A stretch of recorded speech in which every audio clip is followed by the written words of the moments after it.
우리 정치 한 달 앞을 내다봅니다. 월간, 오늘은 월간 김종인 편입니다. 김종인 전 비대위원장 어서 네, 오십시오. 안녕하세요. 안녕하세요. 예. 더위에 건강은 괜찮으세요? 뭐 괜찮아요. 네. 아니 근데 이 더위에 가뜩이나 지금 이 날씨 때문에 힘드실 텐데 여기저기서 김종인 위원장을 가지고 뭐 특사로 간다고 대서특필이 되다가 또 여당의 한 최고위원이 김 위원장은 특사 소식에 특사에 뭐 적절하지 않다고 뭐 글을 썼다는 뭐 사진이 나오고 월요일엔 특사 명단에서 빠졌다는 뉴스가 나오고 근데 대통령실에서는 아니다 미정이다 나오고 이게 뭐가 어떻게 되는 겁니까? 아니 글쎄 나는 왜 그렇게 소란스럽게 말들을 하는지는 이해가 잘 가지 않는데 솔직히 얘기해서 대통령실에서 특사회의가 나와서 예. 내가 여러 가지 나라는 대로 생각을 해서 그걸 막 좋다고 내가 응답을 했는데 예. 그 다음에는 내가 더 이상 들어본 적이 없어요. 그 이후에는. 아 대통령실에서 전화를 받으시고 좋다 하신 게 그런데 마지막입니까? 이제 뭐 나도 언론을 통해서 알다 보니까 무슨 뭐 어느 최고위원이 무슨 이 대통령한테 뭐 텔레그램으로 어쩌고 저쩌고 얘기했는데 내가 그 최고위원이 어떤 사람인지도 잘 알아요. 그 사람이 또 왜 그런 짓을 했는지도 내가 알아요. 그런데 내가 그거 뭐 대꾸기가 싫으니까 내가 그냥 그대로 보고 있는 건데 사실은 뭐 특사라고 하는 그 자리가 뭐 대단한 것도 아니에요. 내가 무슨 원하는 것도 아니고 예, 예. 뭐 그쪽에서 요구사항이 있었기 때문에 내가 받아들인 것 뿐인데 그거에 대해서 이러쿵저러쿵 말이 많다는 것 자체에 대해서 나는 이해가 되질 않아요. 그래서 내가 거기에 뭐 특별하게 반응할 것도 없고 아니 뭐 내가 응답을 했으니까 어느 시기에 가달라고 그러면 내가 가는 거고 그렇지 않으면 안 가면 그만인데 예, 예. 그걸 가지고 뭐 대단한 거라고 이러고 저러고 얘기를 하고 무슨 뭐 대통령한테 무슨 텔레그램으로 문자를 보내고 하는 그런 소행 자체가 내가 보기에는 납득이 가지 않는 거예요. 아, 아까 그 최고위원이 왜 그랬는지도 안다 그러셨는데 왜 그랬다고 보시는 건가요? 내가 그 사람을 너무 잘 아는 사람이에요. 과거에 내가 민주당의 비대위원장 할 적에서부터 2016년 그 무렵에서부터 내가 그 사람 후원회장도 한 7년 가까이 해줬던 사람이야. 아, 후원회장 하셨어요? 이현주 의원 후원회장 네, 하셨어요? 네. 근데 왜 그러니까 뭐 그다음에 여러 가지 이제 관련해 가지고서 뭐 나한테 좀 불만이 많으니까 그렇게 된 사람이지 뭐. 아, 개인적인 좀 불만이 있었다고 보시는 아니 거예요? 그런 거예요. 그러니까 내가 뭐 별로 그렇게 거기에 대해서 신경 쓸 필요가 없다고 생각을 해. 아, 그러니까 미국 특사 자체를 뭐 대단한 거라고 생각하지 않고 다만 대통령실에서 이렇게 요청하니까 아유 그럼 호의적으로 아유 뭐 아니니까 하겠습니다. 나는 그런 게 정도인데.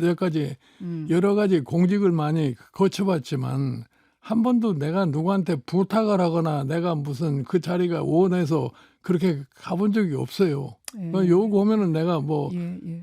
그저 해서 가서 나 나름대로 내 능력을 한번 발휘해주면 좋겠다 해서 가고 그런 거 잘 아시다시피 내가 뭐 예. 저희 국민의 과거에 뭐 새누리당이나 여기 민주당에 가서 비대위원장 하는 것도 내가 무슨 가고 싶어서 간 게 아니라 자기네들이 간절하게 요청을 했기 때문에 가서 해줬던 거지. 잘 알고 어? 있죠. 예. 그걸 내가 무슨 내가 뭐 내 스스로가 가서 한 것도 아닌데.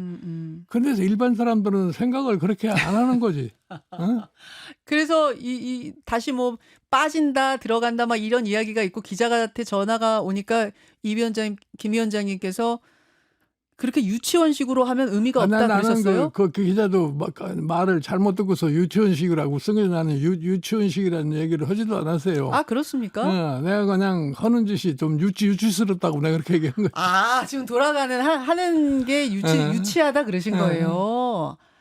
아, 그러면 위원장님 지금 돌아가는 상황 보면 좀 서운해하시는 건 제가 느껴지는데 그럼에도 불구하고 대통령실이 아직 최종 결정을 안 했다고 하는데 그럼에도 불구하고 위원장님이 좀 가주십시오 하면은 가실 생각은 있으십니까? 아니 그때는 여전히?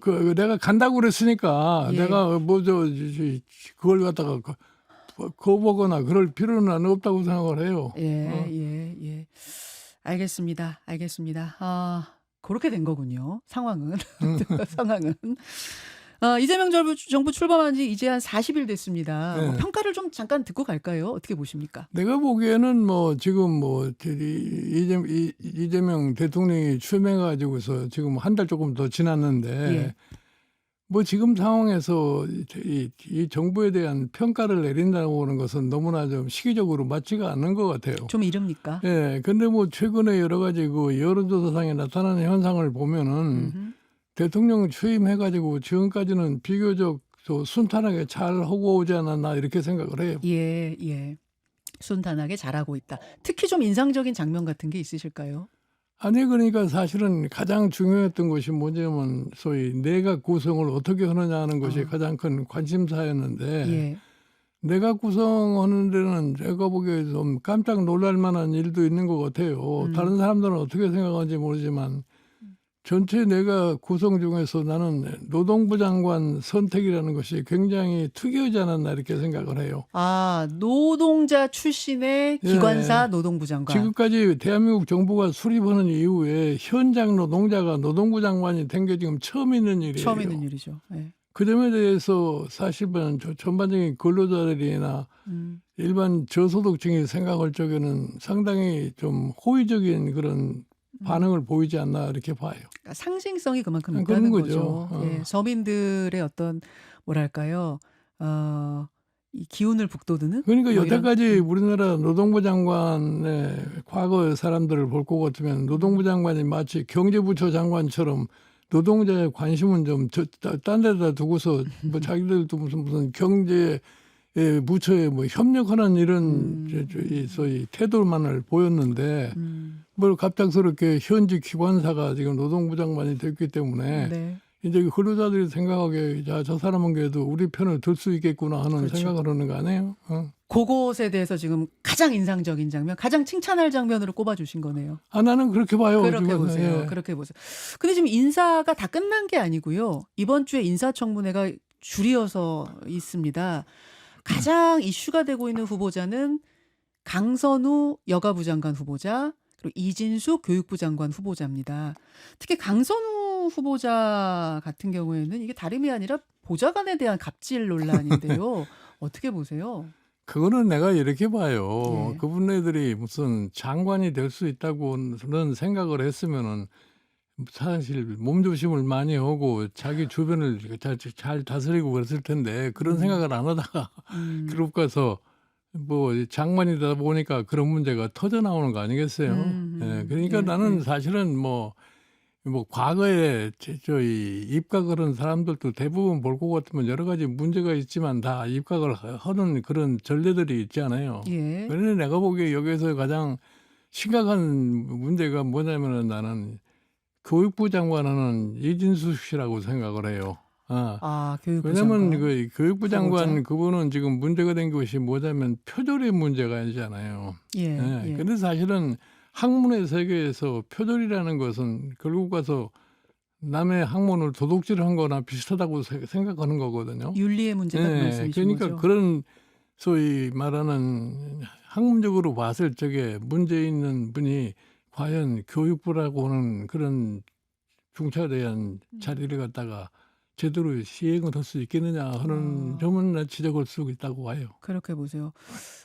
강선우 후보자 같은 경우에도 여론은 좀 싸늘한 편입니다. 왜냐하면 이게 글쎄요, 다른 게 뭐 아니라 갑질 그거는 문제다 뭐 보니.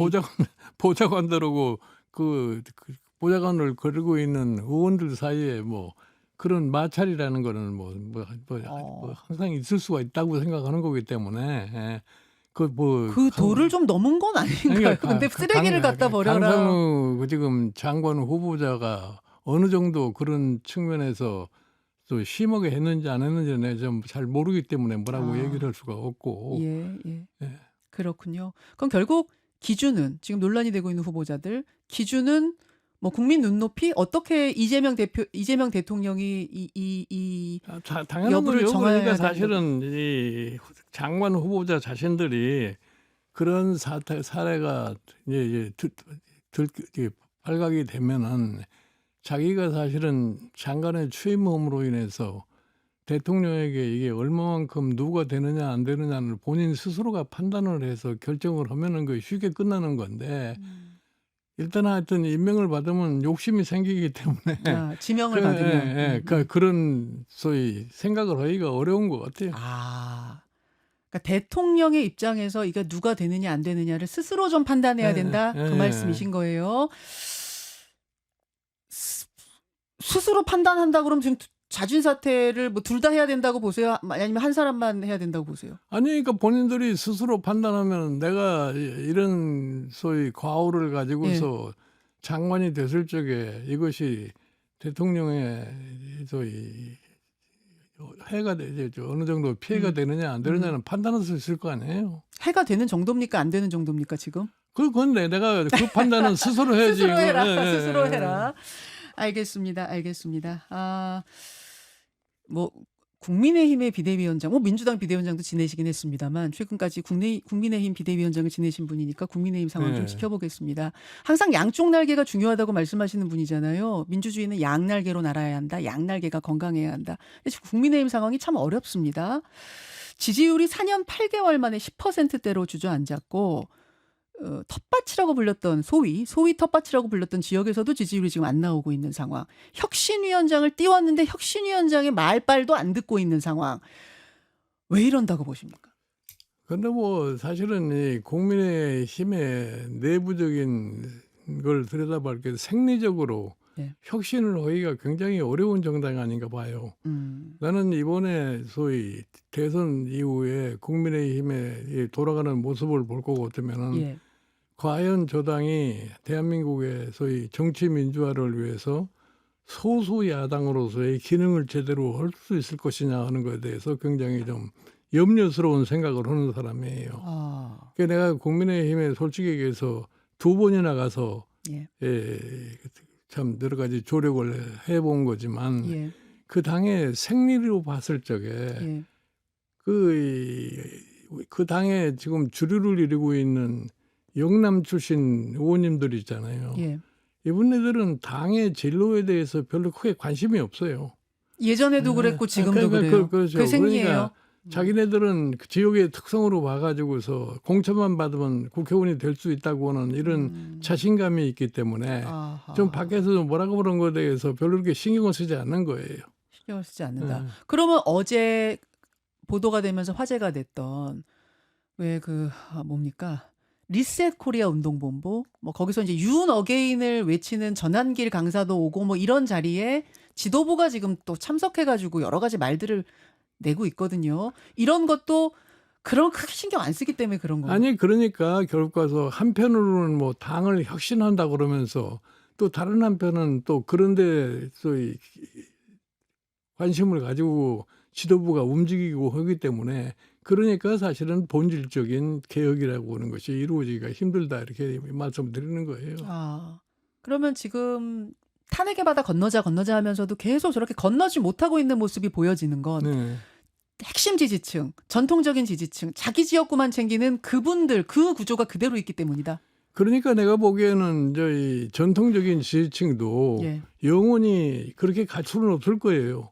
전통적 지지층이 보기에 야 이렇게 가지고는 도저히 안 되겠다 해서 전통적인 지지층이 조금 이탈하기 시작할 것 같으면 아하. 그때 가서 좀 정신을 차리고 변화하지 않을까 하는 이런 생각은 할 수가 있어요. 지금 살살 움직이는 것 같아요. 내가 보기에는 최근에 여론조사 상황을 볼 것 같으면 전통적인 지지층도 좀 흔들리지 않나 이렇게 생각을 해요. 최근 여론조사 네. 그렇습니다. 과연 이런 식으로 계속해서 봤을 때에 이 정당이 미래에 대한 희망이 있느냐 없느냐 말이에요. 예. 근데 우리나라 지금 현재 정당의 여러 가지 구조로 왔을 적에 뭐 최근에 전 총리였던 황교안 씨가 또 뭐 극우 정당 비슷한 정당을 또 만들어가고 또 그거와 또 이 국민의힘이 또 경쟁을 할 수 있는 과정이 될 것 같으면 국민의힘은 과연 어떤 형태로다가 모습을 보일 것인가 하는 것도 좀 지켜볼 만한 일이라고. 어떻게 될 것 같습니까?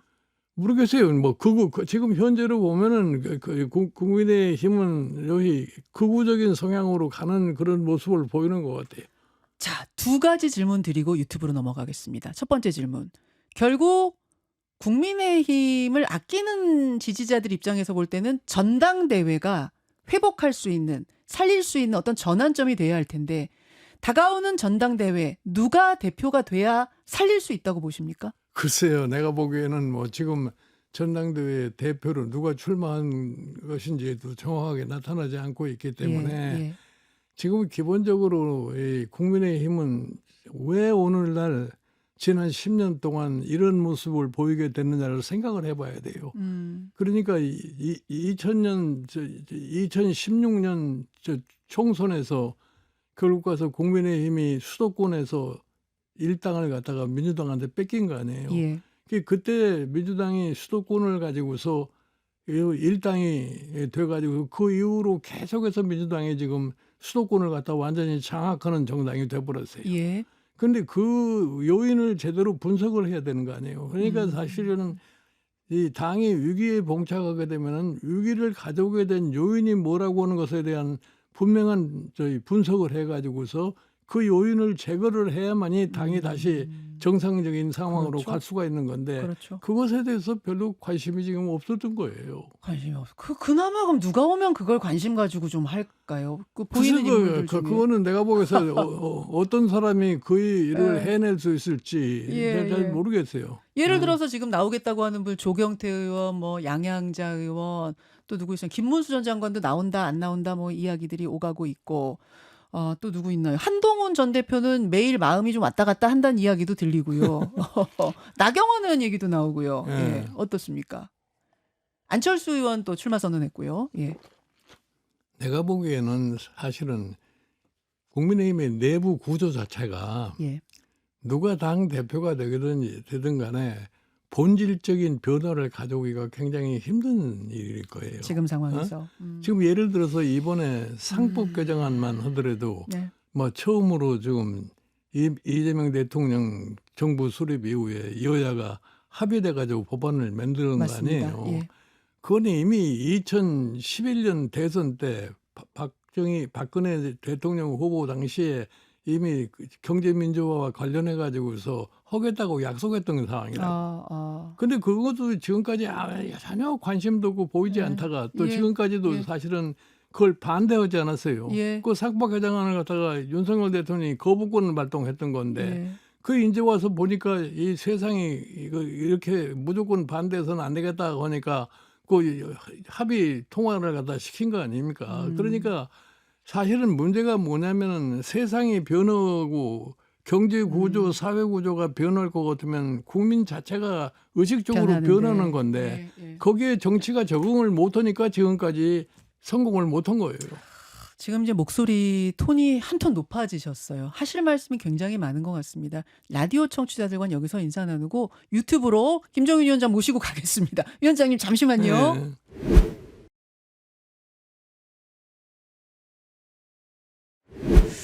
오늘 관세 얘기가 앞에서 좀 길어지는 바람에 위원장님하고는 본방송 시간이 좀 짧았는데요. 오랜만에 나오셔서 제가 질문거리는 많습니다. 그래서 국민의힘 전당대회 얘기하다가 넘어왔어요. 계속해서 위원장님이 강조하시는 건 지금 문제의 본질을 잘 모르는 것 같다. 그리고 이 구조 자체가 바뀌지 않는 한은 누가 봐도 지금 쉽지 않다. 제가 전당대회 질문 드렸는데 그런 답변을 하시다가 지금 넘어왔거든요. 근데 이제 그런 와중인 건 알지만 그럼에도 불구하고 이 좀 여기에서 목소리를 살릴 수 있는 사람 좀 새로운 대안이 누굴 것이냐 하면은 누구라고 생각하세요? 글쎄요, 그거 내가 뭐 정확하게 누구라고 얘기를 하기가 딱 지금 어려운 상황이에요. 예를 들어서 지금 사실 국민의힘이라고 하는 저희 정당은 지난 계엄 사태와 이 탄핵 사태를 완전히 극복을 해야 되는 거 아니에요. 예. 그러니까 제가 늘 얘기하는 대로 지난 4월 4일 이전의 상황은 다 잃어버리고 예. 지금 새로운 지금 상황에 대한 적응을 하는 것이 국민의힘으로서는 가장 선택할 수 있는 유일한 방법이라고 생각을 해요. 예. 그러니까 솔직히 얘기해서 지난 소위 12.3 계엄하고 탄핵과 관련돼 가지고서 좀 연관돼 있는 인물들은 나는 다음에 대표로서는 적합하지 않다고 생각을 해요. 12.3 계엄이나 탄핵과 연관돼 있는 인물이라 하면 연관돼 있는 인물이라면 그러니까 윤 전 대통령의 계엄을 뭐 옹호했거나 네. 혹은 탄핵에 찬성이 전 국민적인 여론이었는데 그와 반대로 갔거나 탄핵의 바다를 건너는데 장애가 되는 그런 인물은 대표에서 일단 나오면 안 된다. 그런 거죠. 그런 사람만 가가지고 당을 변화시킬 수가 없어요. 예를 들면 그런 김문수 전 후보 같은 경우에는 계엄에는 그분 반대하셨는데 탄핵에 대해서는 사실은 반대쪽이었거든요. 탄핵에 대해서는 탄핵해야 된다 쪽이 아니었던 분이고. 아니 그러니까 사실은 김문수 후보가 대선에서 네.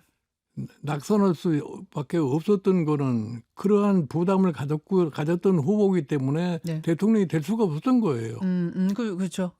근데 그런 분이 또 당 대표가 돼가지고서 뭘 어떻게 하겠어요? 뭘 어떻게 하겠냐. 그럼 그 말씀대로라면 언뜻 떠오르는 인물이 이제 지금 출마 선언한 안철수 의원, 그리고 아예 그 당시에 계엄 당일날부터 이건 아닙니다 했던 한동훈 전 대표, 뭐 이렇게 언뜻 떠오르잖아요. 제일 대표적인 인물이. 근데 안철수 의원은 출마 선언했지만 한동훈 전 대표는 지금 마음이 매일 왔다 갔다 한대요. 측근들도 7대3으로 나가지 마라가 7, 나가라가 3 정도 된다고들 뭐 전해집니다. 위원장님이라면 어떻게 조언하시겠습니까? 나는 솔직히 얘기해서 여러 가지 상황이 한동훈 대표가 나가서 꼭 될 수만 있다고 생각하면 뭐 나가는 것도 난 좋다고 생각하는 건데 지금 여러 가지 여건상 분위기로 봤을 적에 과연 대표 출마했을 적에 대표가 될 수 있느냐 없느냐를 갖다 냉정하게 생각을 해야 돼요. 예. 예. 그리고 솔직히 얘기해서 될 수 없다고 보십니까? 지금 솔직히 얘기해서 대표가 된들 내년도 지자체 선거를 어떻게 승리로 이끌 수 있느냐 하는 그 확고한 신념이 없고 당을 그때까지 근본적으로 변화를 시킬 수 있는 보관이 없으면은 내가 보기에는 지금은 안 하는 게 좋다고 생각합니다. 내가 조언을 한다면 나라면 지금은 참는다. 그런 거죠. 나라면 지금은 내가 한동훈이면 지금은 참는다. 네. 근데 나가야 된다고 보는 분들은 나가야 된다. 그 사람들은 뭐 개인적인 여러 가지 자기네들 얘기한 때문에 나가라고 하는 사람도 있을 거예요. 그러니까 내가 기본적으로 우리 한동훈 전 대표의 경우에는 자기가 당을 근본적으로 변화시킬 수 있는 확신이 있어야 돼요. 방안이 있어야 되고. 자, 스스로를 돌아봐라. 확신이 있느냐. 지금 그게 되겠느냐. 환경상. 예. 그리고 지금 이 당에서 지금 저항 세력들을 갖다가 자기가 제압할 수 있는 그런 힘을 갖고 있느냐. 저항 세력, 반대파를 제압할 수 있느냐. 예. 그래서 결국은 그걸 제압을 하고 자기의 확고한 어떠한 방안이 있으면은 그럼 당을 근본적으로 금년 안에 변화를 시킬 수 있다 이런 얘기예요. 그렇죠. 그래야만이 내년 지자체 선거에 어느 정도 기대를 걸 수 있기 때문에 그게 확실하지 않으면은 내가 보기에는 어렵다 이런 얘기예요. 그게 확실하지 않으면 참아라. 다음 기회를 기다려라. 나라면 그렇게 하겠다. 지금 그 말씀이신. 그러니까 이게 지금 한동훈 대표가 듣고 있을지 어떨지 모르겠습니다만 내가 지금 나가서 당을 확실하게 변화시킬 보관이 있느냐? 그러려면 반대파를 확실하게 제압할 수 있는 힘이 내게 있느냐? 그게 두 개가 돼야만 자연스럽게 내년도 지방선거 이길 수 있다. 요거 자신 없으면 참아라. 그럴 수밖에 없는 거죠. 참아라. 그런 말씀이시군요. 근데 그분 스타일상 어떻게 들려오는 얘기로는 그분 스타일상 당이 지금 이런 상황인데 나의 정치적인 어떤 앞길을 생각해서 참는 게 잘 안 되는 스타일이라는 얘기가 또 들려가지고. 그러니까 본인은 그렇게 생각을 할 수 있을 거예요. 지금 당의 상황이 굉장히 어려운데 내가 그걸 피하고서 하는 것이 좀 남이 보기에 좀 치사하지 않느냐 이렇게 느낄 수도 있어요. 그런 거죠. 그런 것 때문에 본인이 상당히 고민을 많이 하는 것 같은데 지금 여건이 여러 가지로 봤을 적에 내가 보기에 현재 국민의힘의 분위기로 봐서는 그렇게 한동훈 지금 전 대표에게 유리한 상황은 아니지 않느냐 이렇게 생각을 해요. 이게 세 가지가 될 수 없으면 참아란데 세 가지가 될 수 없을 것 같다 이렇게 보시는 거군요. 그거군요. 혹시 한동훈 전 대표 최근에 좀 만나신 적? 최근에 못 봤어요. 최근에는 못 보셨습니까? 알겠습니다. 그 대표 그러니까 전당대회에 나오지 말아라 정도가 아니라 아예 그분들은 청산돼야 한다. 즉 총선 불출마 같은 거라도 선언해라라는 게 이제 인적 쇄신 요구거든요. 그걸 안철수 의원이 주장했었던 거고 뭐 윤희숙 의원은 직접적으로 주장하진 않았지만 인적 청산 이야기를 하긴 했습니다. 그 네. 부분 어떻게 보십니까? 근데 그게 뭐 말은 그렇게 할 수 있지만 예. 그 사람이 그걸 응할 수 있겠어요? 지금 소위 말하는 반대 세력들이라는 사람들은 그 사람들은 자기네들 그 지금 현재 위치를 확보하기 위해서 뭐 모든 노력을 다 할 수 있는 사람들이기 때문에 아. 그 사람들에는 사고에는 아무런 변화가 없다고 생각을 해요. 아. 그러니까 지금도 계속해서 무슨 밖에서 무슨 전환결이 뭐 같은 사람 무슨 참석하는 그런 집회에도 나가서 같이 어울리고 하는 것을 보면은 뭐 하나도 변하지 않았다고 볼 수밖에 없는 거죠. 아. 안 할 것 같아요. 인적 쇄신 요구 해봤자 잘 안 될 것 같다는 말씀이시군요. 그래서 사실은 네. 어떤 의미에서 보면은 예. 저렇게 해가지고서 지금 과연 이 이재명 대통령 정부의 민주당의 의회 가장 압도적인 다수에 대해서 국민의힘이 실질적으로 민주정당으로서의 야당의 역할을 제대로 이행할 수 있을 것인지 하는 것에 대해서 나는 굉장히 회의적이에요.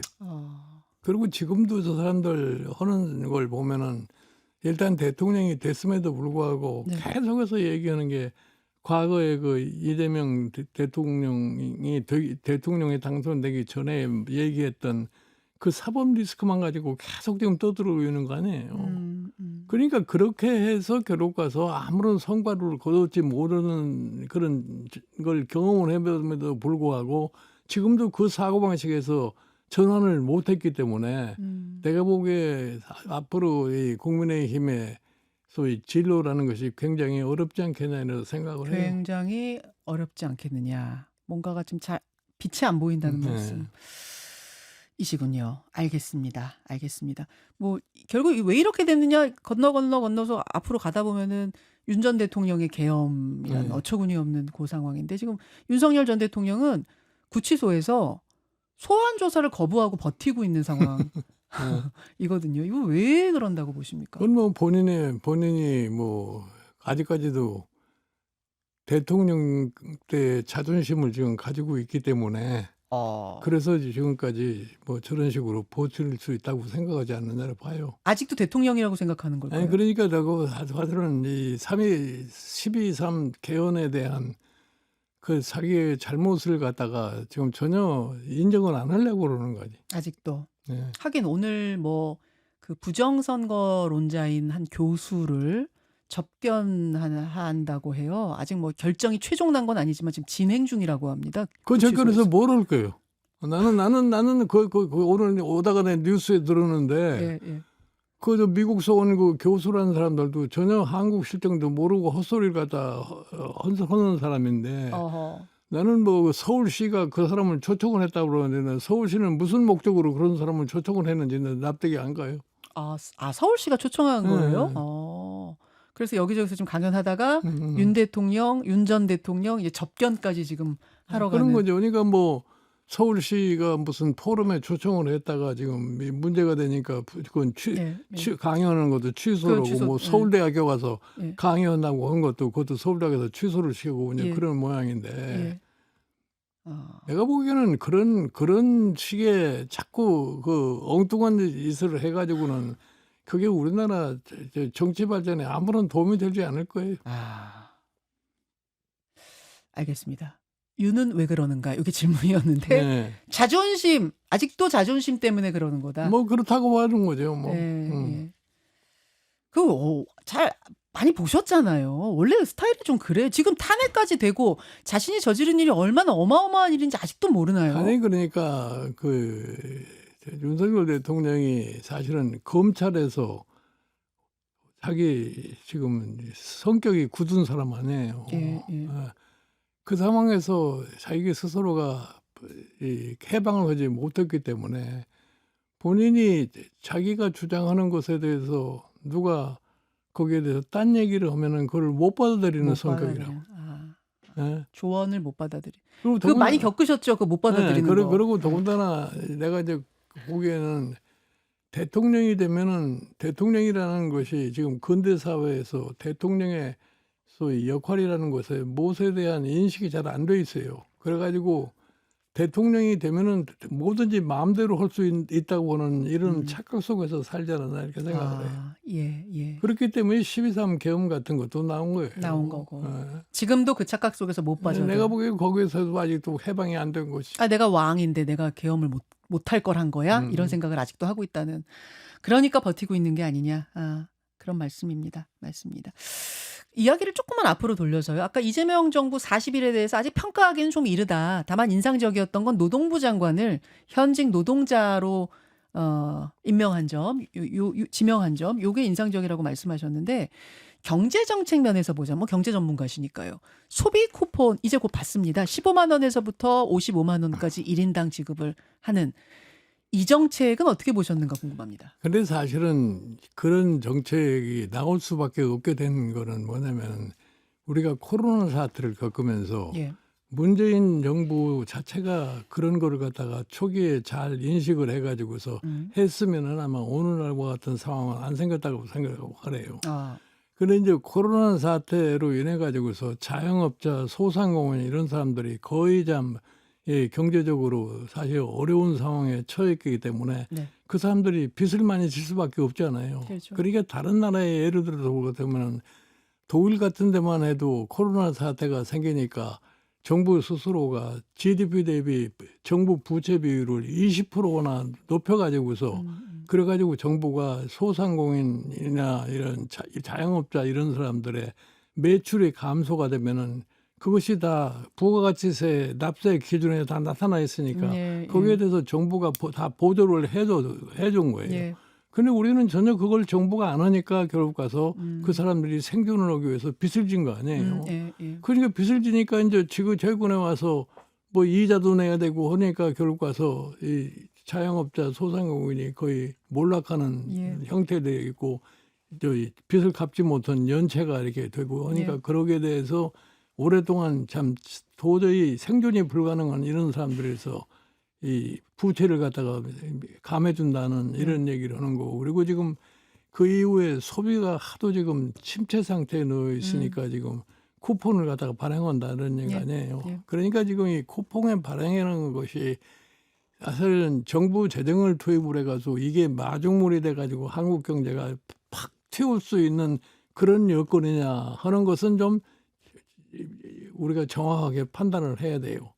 그러니까 이 경제 정책을 투입할 때 가장 중요한 게 뭐냐면은 사실 상황에 대한 진단을 정확하게 했느냐 이런 얘기예요. 상황 진단. 우리 경제 상황이 지금 단순한 지금 경기 하강 국면에서 이 소위 수요 부족만 가지고서 문제가 돼 있는 거냐 하면은 실질적으로 그렇지 않고 여러 가지 구조적인 모순 때문에 이렇게 돼 있는 거란 말이에요. 그러니까 지금 이렇게 자영업자들 몰락하고 우리 경기 어려운 게 단순히 소비가 지금 이게 죽어가지고 이런 거냐 아니면 그 이상의 구조적인 문제가 있느냐부터 파악해야 된다는 말씀인데 위원장님 보시기에는 지금 구조적인 문제까지 같이 있다는 말씀이에요. 구조적인 문제까지를 헐기에는 굉장히 지금 진단하기가 힘이 드니까 지금 일단 소비가 소비 살리려는 소비 쿠폰 줄어드니까 소비를 살려야 되겠다고는 이런 생각을 했다 하는 거예요.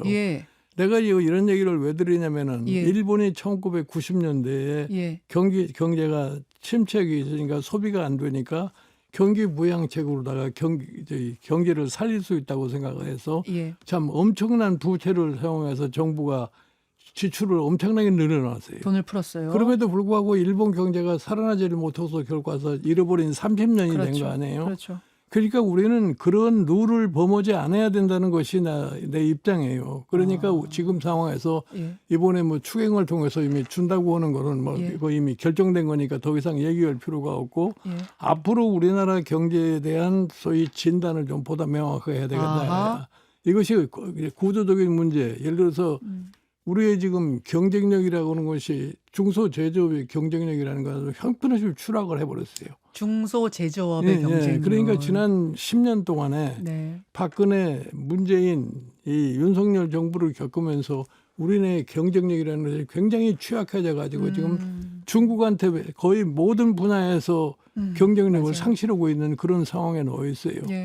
그러니까 그거를 구조적으로 어떻게 되살릴 수 있을 것인가에 대한 판단을 하지 않으면은 그냥 단순한 그냥 소비 진작 이것만 가지고는 경제가 제대로 작동하기가 힘들다 이런 얘기예요. 근데 위원장님 사실 지금 근데 이 방향들을 보면 중소제조업 뭐 이쪽보다 AI라든지 IT라든지 네. 뭐 서비스업이라든지 네. 이런 쪽으로 더 좀 부응시키려는 아니, 그러니까 그런 분위기 아니에요? AI도 중소제조업도 AI와 연결을 시킬 수 있는 방법이 얼마나 있어요.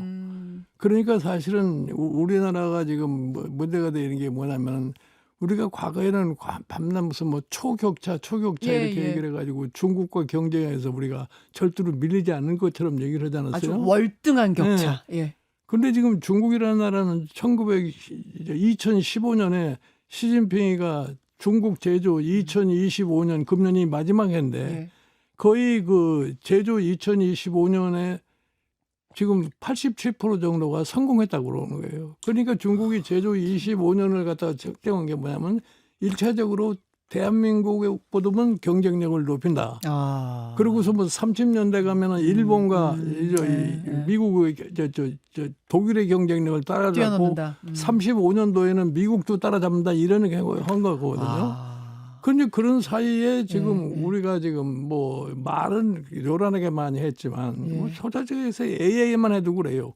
AI가 우리나라에 들어온 거는 2016년에 이세돌하고 저 알파고가 바둑 두면서 AI라는 말이 나온 거 아니에요? 그때 사실 중국은 다들 처음 우리보다 알았죠. 1년 늦게 2017년에 AI가 들어간 거예요. 아. 그럼에도 불구하고 중국은 지금 AI가 엄청나게 발전을 해가지고서 맞아요. 지금 미국과 거의 대등한 위치까지 가려고 그러고 최근에 뭐 챗 GPT에 반대되는 딥시크 같은 것도 생겨나고 그런 거 아니에요? 딥시크. 예. 근데 우리나라는 말은 굉장히 많이 했는데 왜 우리나라에서는 딥시크 같은 게 안 나오냐 이런데. 아. 그러니까 지금 본질적으로 볼 적에 우리가 지금 이 경제를 전반적으로 봐가지고서 네. 뭐 AI도 중요하지만 전반적인 소위 기술 수준이 어떻게 우리가 향상되느냐 하는 이런 점에 대해서 좀 냉철한 판단을 하지 않으면은 경제가 난 정상적으로 살아나기 힘들다고 생각해요. 아, 저 지금 이해했습니다. 그러니까 소비 쿠폰이나 뭐 이런 거는 급한 불 끄는 정도인 그렇죠. 거지. 구조적으로 이 바뀌지 않으면은 이 경쟁에서 아니 살아남기가 그러니까 예를 어렵다는 들어서 말씀. 우리가 지금 가장 심각한 게 뭐냐면은 우리가 5년 만에 성장률이 1%씩 줄어들었단 말이에요. 예. 예? 예. 그런데 그 과정에서 보면은 그 결과로 나타난 상황이 뭐냐? 양극화, 저출산이라는 것이 가장 맞아요. 심각한 문제로 되어 있는 거 아니에요? 맞습니다. 맞습니다. 근데 매 정부마다 뭐 양극화라는 얘기는 많이 했지만 양극화를 하나도 좁혀지지 않고 점점 양극화가 늘어난 거예요. 네. 네. 그럼 지금도 양극화가 굉장히 중요한 과제다 이러니. 네. 그러면 양극화를 해소하려면은 뭐를 어떻게 해야 되느냐를 방안을 제시해야 돼요. 뭐를 어떻게 해야 됩니까? 아니 그러니까 그거는 내가 보기에 내가 지금 여기서 함부로 얘기를 안 하려고 그러는데 예. 그러니까 지금 보면은 AI가 그러면 양극화를 해소할 거냐? AI를 어떻게 했을지 그 양극화를 해소했냐는 방법을 얘기를 해줘야 되네.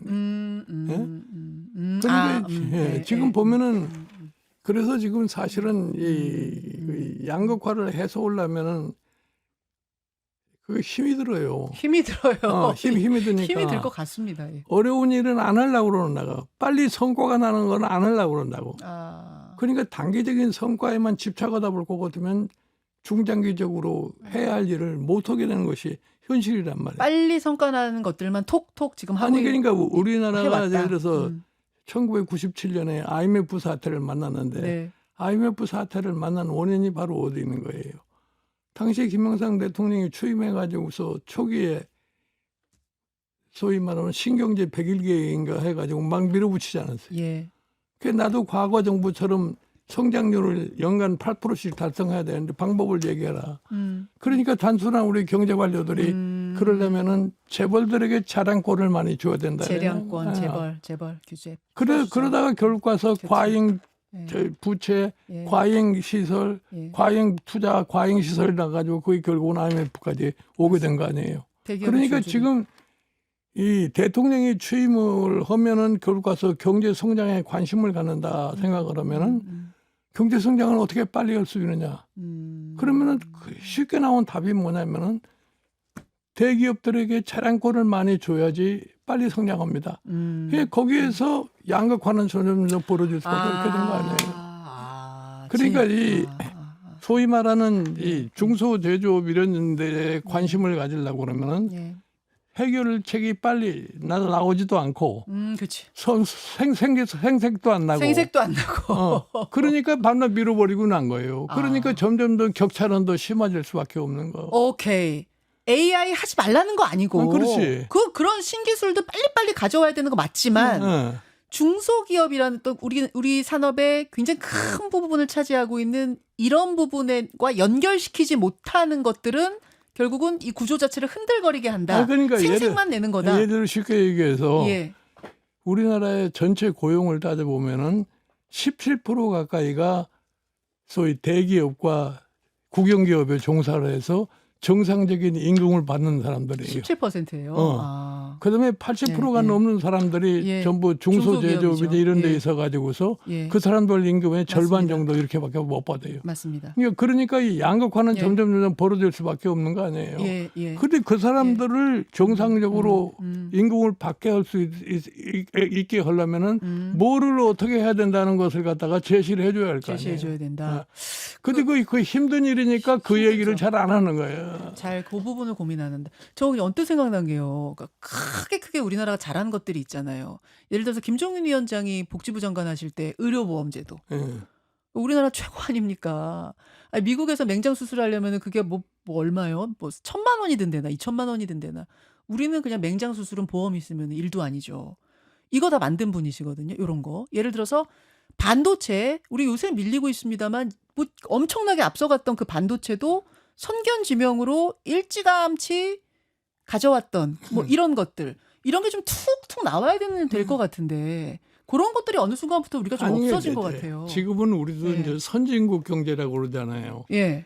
그러니까 옛날에 그냥 아무것도 없을 때 하던 때하고는 완전히 상황이 다르다는 거예요.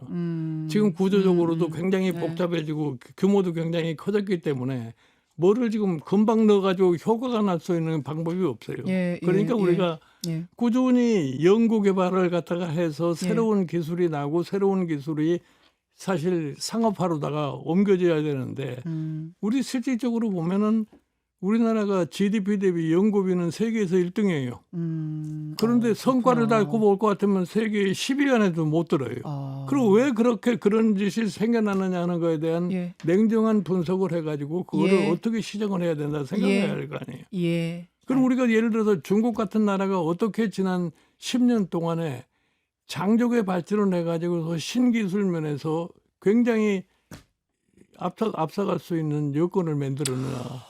근데 그 나라 어떻게 그렇게 아니 그러니까 그게 중국의 과학원이라는 데서 네. 주동이 돼가지고 그걸 만들었으니까. 그러니까 사실은 보면은 이거 이제 시진핑 이 중국 대통령이라는 분이 예를 들어서 대기업이 커나가는 것에 네. 대해서 별로 못마땅하게 생각해가지고 네. 예를 들어서 아리바바의 그 마윈 같은 사람들 네, 그냥 네, 좀 멀리하고 그러지 않았어요? 알리바바요. 예. 근데 이번에 그 딥시크라는 것이 싹 생각하고 난 다음에 마음을 바꿔가지고 그 사람들을 다시 다 모아가지고서 결국은 그 사람들이 새로운 일을 할 수 있도록 해준 거 아니에요.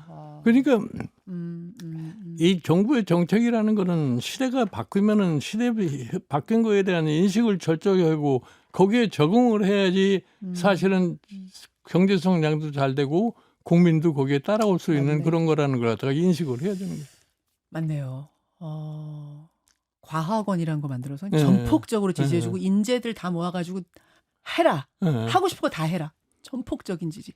엄청 쏟아부었어요, 사실. 그렇죠. 뭐 굴기, 반도체 굴기, 예. 무슨 굴기 해가지고 중국이 그런 것들 놓치지 말고 그냥 단기간에 성과 내는 것에만 집착하지 말아라는 그런 건 점. 거죠. 굉장히 좋은 부분 지적해 주셨습니다. 사실은 제가 전에도 사무실 찾아가서 뵙고 인터뷰하고 이럴 때 보면요. 항상 경제 얘기 나오면은 막 제일 말씀을 신나게 많이 하세요. 역시 경제 전문가다 이런 생각을 제가 오늘도 또 하게 되는데 그 부동산 정책 이것도 굉장히 파격적이었거든요. 이게 부동산 정책이 우리 정부의 아마 고질적인 고민 중에 하나예요. 제일 어려운 거죠, 예, 풀기가. 그러니까 예. 최근에 이제 또 아파트 값이 막 뛰기 시작을 하니까 예. 뭐 대출 규제를 해가지고서 예. 급작스럽게 지금 불의길 걸었는데 6억으로. 예. 예, 그것만 가지고는 장기적으로 부동산 투기를 해결할 수가 없어요. 아. 지금 우리나라에서 부동산 투기를 하는 사람은 네. 실수요자는 투기를 안 합니다. 그렇죠. 예. 실수요자는 자기 살 집인데. 그러니까 이제 이 투기를 하는 사람들은 돈이 많은 사람들이에요. 그렇죠. 그 사람들은 장기적으로 봤을 적에 이런 무슨 대출 규제 이런 거에 대해서 별로 그렇게 신경을 쓰는 사람들이 아니에요. 어? 값을 올리는 건 실수요자가 아니라 투기꾼인데 아니, 그러죠. 투기꾼은 어차피 돈이 많다. 아니 그러니까 기본적으로 부동산 대책이라는 건 그래요. 정부가 사용할 수 있는 이 도구라고 하는 거는 네. 금융과 세금밖에 없어요. 맞습니다. 부동산을 억제하는데. 예. 근데 그거 가지고서는 효과가 없다는 게 이미 과거에 우리나라 역사에서 입증이 된 거예요. 예. 예. 그러면 정부가 뭐를 어떻게 해야 될 건가를 생각을 해내야 되는 거예요. 공급인가요? 어? 공급인가요? 뭐라고 생각하십니까? 공급이라는 것도 무적장하게 공급을 늘릴 수도 없어요. 그러면 또 아니 이게 예를 들어서 예. 지금 우리가 공급을 늘리려고 보면은 예. 뭐 택지부터 택해가지고서 뭐 이게 여러 가지 절차를 걸리면은 공급을 늘리려면 한 10년쯤 걸려요. 10년 걸리죠. 어. 맞아요. 예. 10년 걸려요. 그런 과정 속에서 투기가 심어놓으면 정권이 불안정할 수밖에 없는 거예요. 나는 내가 이 부동산 대책을 갖다가 한번 이제 90년에 해본 경험이 있어서 그러는데 예. 그때도 결국 가서는 이 땅값이 비싸지니까 아파트 값도 비싸지고 뭐 월세도 비싸지고 예. 그러니까 근로자들이 월세를 많이 내야 되니까 임금 올려달라고 그러고 이게 이제 악순환이 번복되는 거예요. 예. 그러니까 원천을 봉쇄하기 위해서 그때 내가 사실은 제출해가지고 한 것이 뭐냐면은 결국은 땅을 많이 사들이는 놈이 땅을 못 사게 하고 더 이상 땅을 못 사게 만들지 않으면 안 되잖아요. 그렇게 해서 그 당시에 내가 이 재벌 부동산 거의 한 5,300만 평을 갖다 자진매각하게 그 만들었는데. 팔라 그러셨구나. 재벌들 가지고 있는 거. 그렇게 해가지고 그 당시에 부동산 투기를 갖다가 잡은 거예요. 그렇게 사실은 저 정부 정책이라는 것이 물론 간접적인 방법, 시장경제 원리에 의해서 간접적인 방법으로다가 제재를 하다가 간접적인 방법에 효과가 없으면은 네. 정부가 직접적으로 규제를 할 수밖에 없는 거라고요. 그러니까 지금 우리나라의 모든 상황이 지금 뭐 과거에 다 경험을 해봐서 다 우리가 실증을 가지고 있는 입장이라고요. 그러니까 내가 늘 얘기지만 정부를 운영하는 사람들이 소위 과거에 왜 실패를 했고 왜 성공을 했느냐 이거를 한번 냉정하게 판단할 것 같으면은 네. 참 착오를 갖다가 많이 줄일 수 있다고 나 보는 거예요. 부동산 정책도 해볼 거 다 해봤죠. 데이터가 다 있다는 얘기입니다. 그거 분석해서 답을 찾아봐라 이 말씀이시고 지금 6억 대출 규제만으로는 이것만으로는 안 잡. 그건 뭐 정부도 알고 있을 거예요. 이것만으로는 안 잡힐 것이다. 근데 세금으로 막으려고 문재인 정부가 했다. 그건 더 역효과 났잖아요. 그러니까 결국은 문재인 정부가 세금으로다가 헐레다가 세금이라는 거는 그게 말이 쉽지 순간적으로 효과가 있는 것 같지만 결국은 정치적인 반발이 엄청나게 심한 거 아니에요. 그리고 값은 더 올랐어요. 그래가지고 아니 세금은 정가를 해야 되니까 값이 더 올라갈 수밖에 없는 거지. 집주인이 세입자한테. 그러니까 사실은 문재인이 부동산 정책 잘못해가지고서 결국 가서 2021년 서울시장 보궐선거에서 지고 그렇죠. 결국 그다음에 대통령 선거도 질 수밖에 없었던 그런 상황이 된 거죠. 그렇죠. 그럼 뭘 써야 된다고 보세요 지금? 그 답까지 여쭈면 제가 너무 여쭙나요? 지금 그럼 이 6억 대출 뭐 제한으로만 안 된다 그러면 이거 뭐 언발엔 오줌 누기라고 하면 그다음 뭐로 가야 돼요? 지금은 잠정적으로 대출 규제를 가지고서 잠깐 좀 진정이 된 것 같은데 이게 다시 일어났을 적에 그러면 뭘 어떻게 할 건가를 정부가 미리 생각을 해놔요. 세금으로는 아니에요. 세금은 아니고. 알겠습니다. 아휴, 제가요 오늘 힘드신 거 알면서도 새벽에 나오셨거든요.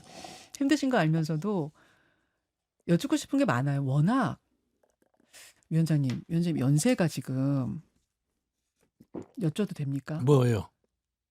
그 저 1940 몇 년생이시죠, 우리 위원장님? 40년생이시던가요? 예. 1940년 예. 40 지난주에 생신이셨죠? 예, 내가 지난주에 만 85세가 됐어요. 진짜. 케이크 하나 준비해 놨어야 되는데. 1940년 7월 11일생. 7월 10일. 10일생. 이거 그럼 네이버에 아니, 잘못 저기 나왔어요? 호적이 하루가 잘못돼가지고. 호적이 잘못돼가지고 이게 세상에 1940년생이신데.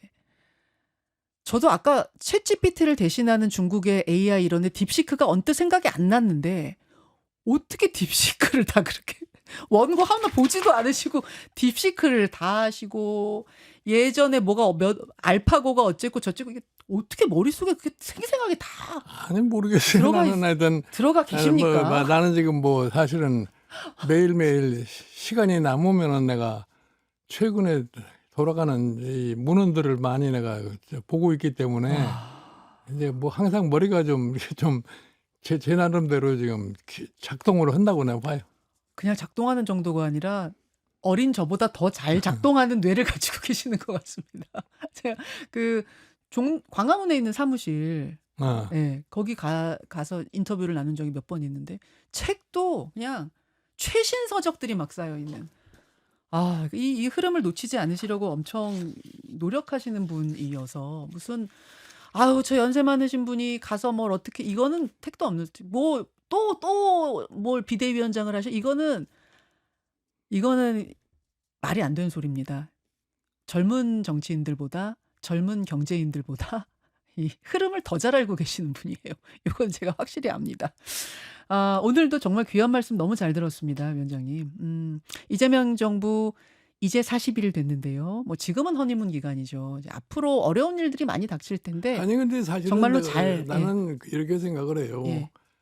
이 지난 10년 동안에 우리나라가 굉장히 경제적으로 소위 어렵게 돼버렸기 때문에 이번 사실은 이재명 정부 5년이 제대로 성공을 보지 못하면은 한국 경제 미래가 굉장히 나는 암울하다고 생각을 해요.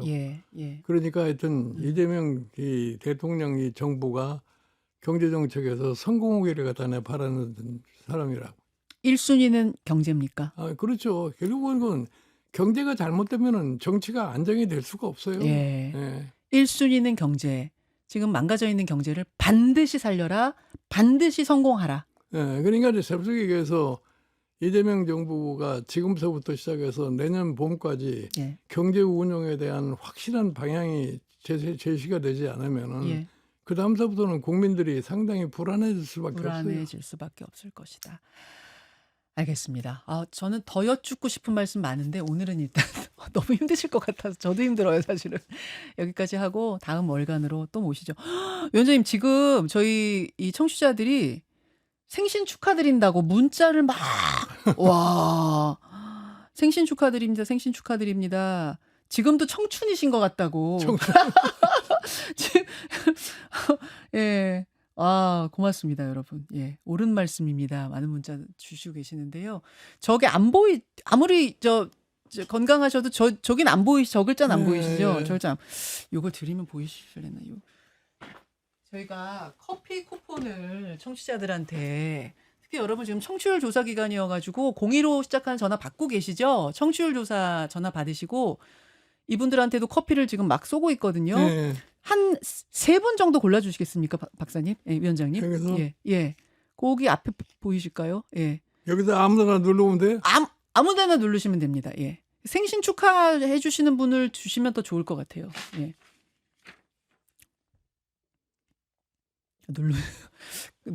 잠깐만, 제가 가서 도와드려야지. 누구 하시고 싶으세요, 원장님? 이렇게. 여기 생신 축하드립니다. 김영민님, 또. 그냥 누르세요. 여기 위원장님이 요거를 누르면은 커피가 가는 거라고 생각하신 것 같은데 그거 아니고 말씀을 하셔요. 그분 저희가 보내는 거거든요. 요 신문물에는 약간 약간 예, 알겠습니다. 김영민님 고르셨어요. 누르셨어요. 김종인님 생신 축하드립니다. 그리고 강선홍님 누르셨어요. 85세 생신 축하드립니다. 누르셨고 저도 한 분 고르겠습니다. 저도 한 분 고르겠습니다. 에브리데이 써니님이 유튜브야 노력해갖고 그런 기능 좀 만들어라. 그래서 버튼 누르면 커피 가는 기능 좀 만들라고. 만드십시오. 예, 유튜브님 만드십시오. 에브리데이 써니님까지 커피 드리면서 위원장님 정말 건강하십시오. 네, 예, 예, 생신 예. 다시 한번 축하드리고요.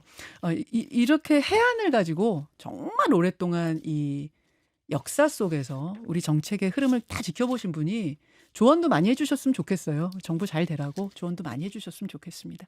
여기까지. 아이고 저는 같이 모시고 나가겠습니다. 화면은 우리 위원장님 비춰주시고요. 위원장님 이제는 많이 해보셔서 괜찮으시죠? 저 카메라 보시면서 이렇게 네. 인사 요거 아시죠? 예, 요거 해주시면은 제가 이제 종치고 네. 이렇게 마무리하겠습니다. 자, 여러분 고맙습니다. 네. 고맙습니다. 한번.